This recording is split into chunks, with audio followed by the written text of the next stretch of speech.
आपने नोटिस करा होगा कि हमारे देश में जब भी कोई प्रोटेस्ट या इशू चलता है, कुछ ही घंटों में पूरे देश में सिर्फ दो ही बातें चल रही होती हैं। पहला कि ये सब एंटी इंडिया फॉरेन फंडिंग का कमाल है, और दूसरा कि ये सब सरकार के बहाने हैं अपने फेलियर्स और वीकनेसेस को छुपाने के। और दोनों ही तरफ के लोग एक दूसरे से लड़ रहे होते हैं। पर क्या हो अगर मैं आपको बताऊं कि इस पूरी डिबेट के पीछे एक ऐसा गेम चल रहा है जो अभी आपको और मुझे समझ नहीं आ रहा है। आपने ये भी नोटिस करा होगा कि पिछले कुछ समय से foreign funding, anti India narrative, हमारे देश को डिस्टेबलाइज करने की कोशिश करना, फॉरेन कंट्रीब्यूशन रेगुलेशन एक्ट, ये सब बहुत ज्यादा न्यूज में। अब आज हम FCRA बिल की लीगल चीजों पे तो बात नहीं करेंगे, पर हम ये जरूर देखेंगे कि जब भी देश में फॉरेन फंडिंग को रेगुलेट करने की बात होती है तो एकदम से इतना सारा हंगामा क्यों स्टार्ट हो जाता है। आज हम देखेंगे इस फॉरेन मनी के पीछे की असली रियलिटी आखिर में है क्या। अब जब भी फॉरेन फंडिंग की बात होती है कि फॉरेन से पैसा आता है और उस पैसे का यूज करा जाता है हमारे देश को डिस्टेबलाइज करने के लिए, तो बहुत से लोग इस चीज को स्टूपिड बता देते हैं। इन लोगों का कहना होता है कि ये सिर्फ गवर्नमेंट के बहाने हैं अपने फेलियर्स को छुपाने के। अब देखिए, जो लोगों को ये चीज स्टूपिड लगती है ना कि फॉरेन फंडिंग से ये चीजें नहीं होती होंगी, उतना ही स्टूपिड ये सोच लेना भी नहीं होगा कि आज दुनिया में एक भी देश नहीं है या एक भी इंटेलिजेंस एजेंसी नहीं है या कोई भी लोग ऐसे नहीं है जो हमारे देश को डिस्टेबलाइज करना चाहते हो। इस चीज को मैं आपको एक रियल लाइफ एग्जांपल से समझाता हूं। फ्रांस का एक एक्स एयरफोर्स पायलट है पियर हेनरी के नाम से। इस बंदे के पास फेम थी, रिस्पेक्ट थी, मिलिट्री अथॉरिटी भी थी। रिटायरमेंट के बाद ही बहुत सारे पॉडकास्ट में जाता था, पब्लिक स्पीकिंग करता था और लोग इसकी बातों पे ट्रस्ट करते थे। लेकिन अब रिसेंटली पता चलता है कि ये इंसान फ्रांस में रह के चाइना के लिए स्पाइंग कर रहा था। सोचिए फ्रांस की कितनी क्रिटिकल डिफेंस इंफॉर्मेशन इस इंसान ने चाइना को दे दी होगी। अब एक सेकंड के लिए पॉज करो और सोचो, फ्रांस जैसी डेवलप कंट्री का एक highly respected, well settled x air force pilot अगर फॉरेन इन्फ्लुएंस और फंडिंग के सामने बिक सकता है, तो क्या हमारे देश के सारे लोग इतने दूध के धुले हैं कि वो फॉरेन फंडिंग को देख के मना कर देंगे? अगर आपको ऐसा लगता है कि हमारे देश के सारे लोग इतने एथिकली करेक्ट हैं कि वो बिक ही नहीं सकते हैं, तो या तो आप बहुत ज्यादा इनोसेंट हो या तो पॉलिटिकल बायसनेस ने आपकी आंखों के सामने पर्दा डाल दिया।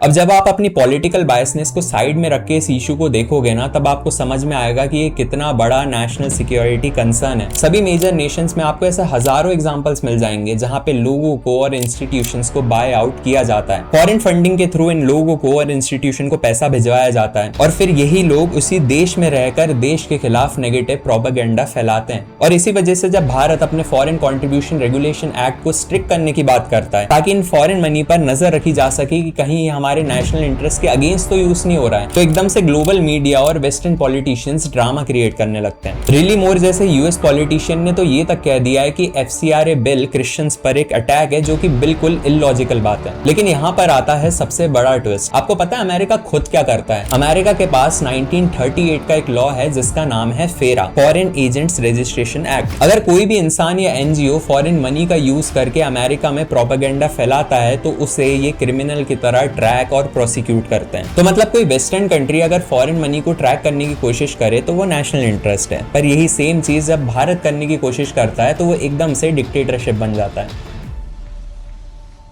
तो चलिए अब ये देखने की कोशिश करते हैं कि ये सारी चीजें आखिर में हो क्यों रही हैं। यूएस पॉलिसी सर्कल में एक ओपन सीक्रेट है, जो गलती हमने चाइना को इकोनॉमिक सुपर पावर बनवा के करी, वो सेम गलती हमें इंडिया के साथ नहीं दोहरानी है। हिस्ट्री उठा के देख लीजिए, 1980s में जापान राइज कर रहा था, उनकी इकोनॉमी को रिस्ट्रिक्ट करा गया। कुछ टाइम बाद जर्मनी राइज कर रहा था, उनकी इकोनॉमी को टारगेट करा गया। और अब जब भारत एक मेजर पावर बनने की राह पर है, तो कोई भी कंट्री जो भारत से ज्यादा शक्तिशाली है वो नहीं चाहेगी कि भारत इतनी तेजी से ग्रो करे, और इसीलिए FCRA बिल के आसपास इतना नेगेटिव प्रोपेगेंडा फैलाया जाता है। लेकिन ये भी पूरी सच्चाई नहीं है। 2026 की सबसे बड़ी रियलिटी ये है कि आज वॉर सिर्फ बॉर्डर पर गोली चलाना या टैंक्स चलाना नहीं है। Today the biggest weapon is information warfare. एक देश के अंदर फॉरेन फंडिंग के थ्रू इतनी ज्यादा मिस इन्फॉर्मेशन, इंटरनल डिविजन्स और कॉन्फ्लिक्ट्स पैदा कर दो कि लोग आपस में ही लड़ने लगे। वो कहते हैं ना, अगर कोई भी झूठ को बार बार दोहराया जाए तो वो सच लगने लगता है। और जो भी देश अंदर से अनस्टेबल होगा वो कभी भी इकोनॉमिक सुपर पावर नहीं बन पाएगा। और इसलिए जो भी नेगेटिव प्रोपेगेंडा फैलाया जा रहा है, शायद इसका पर्पस यही है।